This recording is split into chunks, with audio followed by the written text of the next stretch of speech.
Salut les gens, alors voilà la carte 21, la bénédiction. Alors c'est une carte très symbolique de nouveau, qui représente un homme qui vous donne sa bénédiction avec sa main, avec certains symboles qui représentent l'eau, l'air, et d'autres symboles que je ne connais pas forcément. Alors la carte bénédiction est une carte excessivement positive, même plus que positive, c'est une des trois cartes les plus positives du jeu. Alors cette carte-là nous invite à comprendre que la situation que nous vivons se passera sous des meilleurs auspices. Évidemment, ça n'empêche pas qu'il y a des choses à comprendre. C'est une carte qui vous dit que vous êtes guidé, vous êtes appuyé, soutenu par vos guides. C'est une carte qui vous explique que dans une relation sentimentale, tout se passe pour le mieux. C'est vraiment équilibré. Tout est réuni pour que la relation puisse se passer au mieux, même s'il y a encore des choses à comprendre.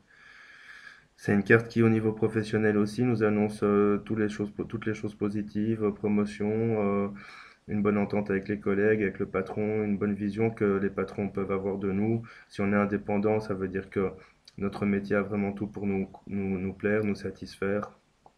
Au niveau financier aussi, c'est une carte qui est des meilleurs augures. Attention, parce que, je le répète, ce n'est pas parce que cette carte est super positive qu'on n'a pas des choses à comprendre à travers les situations qu'on vit.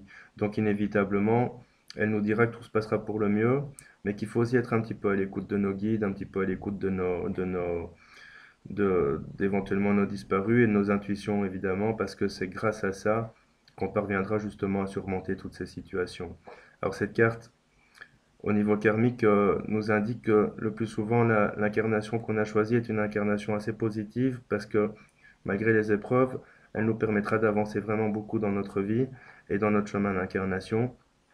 Elle peut signifier aussi que c'est une personne qui est très portée sur tout ce qui touche à la prière, à la méditation aussi, qu'au fil de ses vies antérieures, elle est beaucoup entrée à l'intérieur d'elle-même, elle a fait beaucoup d'introspection, que c'est quelqu'un qui a beaucoup fait appel à ses intuitions, à ses guides au fil de ses incarnations, et qu'elle devrait peut-être revenir à ça dans la vie présente pour surmonter les épreuves qu'il doit surmonter.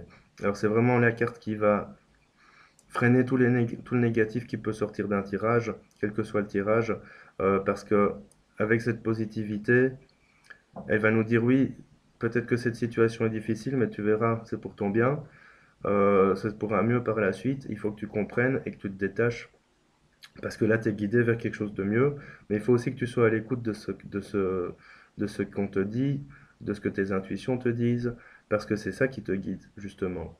Et alors donc, cette carte va nous inviter à réfléchir un petit peu sur les situations qu'on peut vivre, qu'elles soient négatives ou pas, et à se dire que finalement, malgré ça, on a de la chance, parce que grâce à ces situations, on passe à quelque chose de vraiment plus positif. Donc c'est une carte assez positive, je ne vais pas tout développer parce qu'elle fait beaucoup appel au ressenti aussi, plus qu'à l'explication théorique. Et donc il faut vraiment laisser aller vos intuitions quand vous avez cette carte en face de vous pour l'exprimer en fonction de la personne que vous avez en face de vous, de ce que vous ressentez sur cette personne. Laissez aller vos intuitions et vos ressentis sur cette carte. C'est vraiment ce qui va vous permettre de faire ce tirage au mieux.